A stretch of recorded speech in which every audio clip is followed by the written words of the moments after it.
The Roman legions are the iron fist of a culture destined to become a legend. But these legions would not last more than 3 days outside of Roman territory. Without all the logistics behind it, without all the bases and supply lines that supplied them, learn how logistics worked here and now. I want to start by saying that this video is by far the video in which I have invested the most hours in research. Because it's hard to find such detailed information about how logistics works.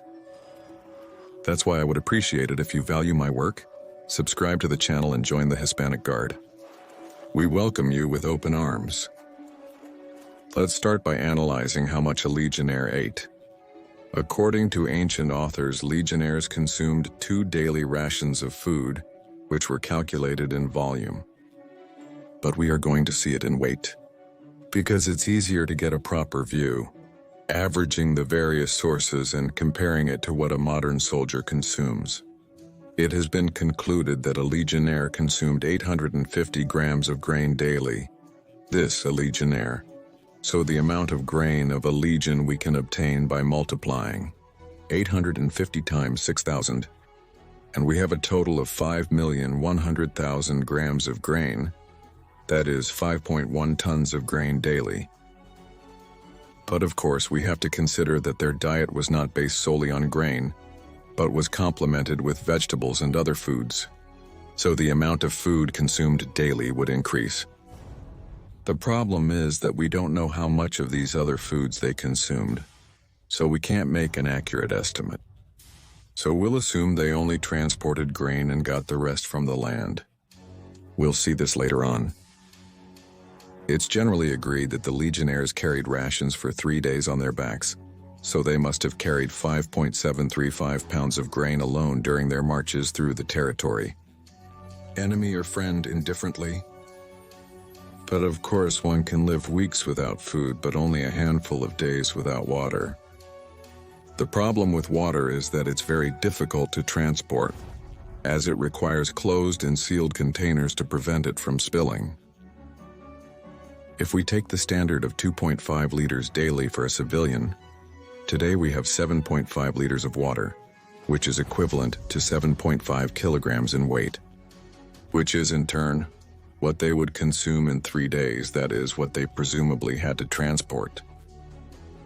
However, it is not known how much water they carried, only that they carried it.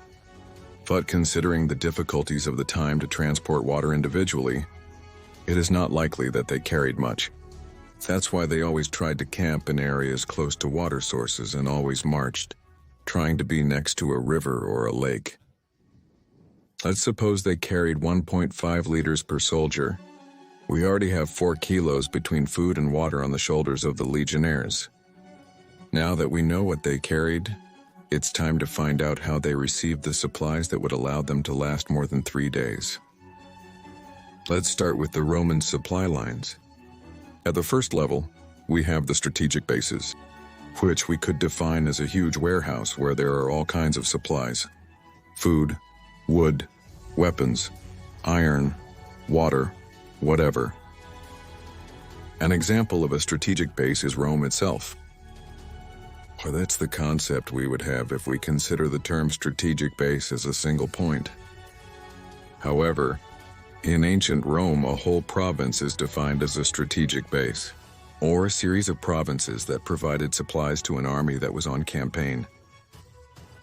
This province then would have its weapons depot, its grain warehouse, its stables, its tool warehouse, its armor warehouse. In short, it had supplies of all kinds. But of course, it's unfeasible to supply an army on campaign if we have all the warehouses scattered throughout a province. They need to be accumulated at a point closer to the theater of operations. This is where the operational base comes into play. This was indeed a single point. And here all the provisions that the army on campaign was going to need were accumulated. It is usual for it to be connected to a naval supply line, either a river or directly the sea.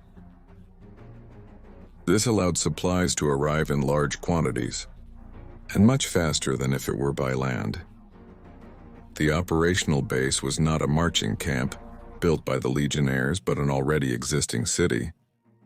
When a city was chosen as an operational base, all food was requisitioned, as well as the means to make it, such as ovens or mills. This is what Livy establishes about operational bases. It was possible that the initial operational base would cease to be so, and a closer one would be established to the front as the campaign progressed. Despite this, the first operational base would serve as a funnel to transport supplies to the new one, that is, in the port city. The products will be unloaded, but instead of being stored, they will be sent to the new operational base. For example, during the campaigns against Numancia, Osilis was the operational base most of the time. They were transported by land to the fortifications surrounding the Cjbearian capital. If you haven't seen the Siege of Numancia, you can do so by clicking on the link shown at the top of the screen. Losing an operational base was a very hard blow for the army, as it meant that suddenly it lost all the provisions it had. This is what happened when Scipio took Carthago Nova, depriving the Carthaginians of money and supplies on the peninsula until they established another operational base. If the campaigns took place in a territory without cities, the Romans could indeed build an operational base from scratch. But it was very different from a marching camp. It was a much better defended and much larger construction, with great storage capacity. This happened, for example, after the fall of Numancia, when the Romans began to penetrate into Baxeo territory. I interrupt the video to remind you that we have a Discord for the channel, where you can join to discuss history. And also, if you like my work, you can support the channel by joining the Senate and starting your Sonorum course, simply by becoming a patron of the channel. All the links are in the description of this video. Let's move on to the next level now, the tactical basics. Its function was very similar to that of the operational bases, with the difference that these bases stored far fewer supplies, and it was located near the front. However, at the tactical base, apart from the supplies sent from the operational base, supplies that had been scavenged nearby by the Legionnaires were also stored. Hunted animals, harvested fields, fruits, fences, fish, etc. It was also the point where artillery pieces or siege machines were stored, so that the army could move freely when they did not need them. And where were the tactical bases established? Well, the tactical bases are the marching camps that the Roman legions built every day. When the legions left and abandoned the camp, this was converted into an intermediate warehouse, where a few provisions were stored and a small garrison was maintained. If you don't know what Roman marching camps were like, you can do so by clicking on the link shown at the top of the screen, which will take you to the video where I explain them. This allowed the supply line to be kept secure, because if a signal was received that an attack was being suffered at a point in the line, there was always some garrison ready to come to its aid. But these intermediate warehouses also served to prevent the baggage trains from making the entire journey in one go. These trains transported supplies between these warehouses, so the number of wagons and draft animals needed to keep the army supplied was significantly reduced. We have already seen the different supply bases. Now it's time to see how these supplies were transported. Ideally, every effort should be made to transport these supplies by ship, as it was the cheapest, fastest, and safest method. Hence, operational and tactical bases were attempted to be made alongside rivers. When there was no other choice, supplies were transported by land, which is estimated to be between 40 and 50 times more expensive than by sea.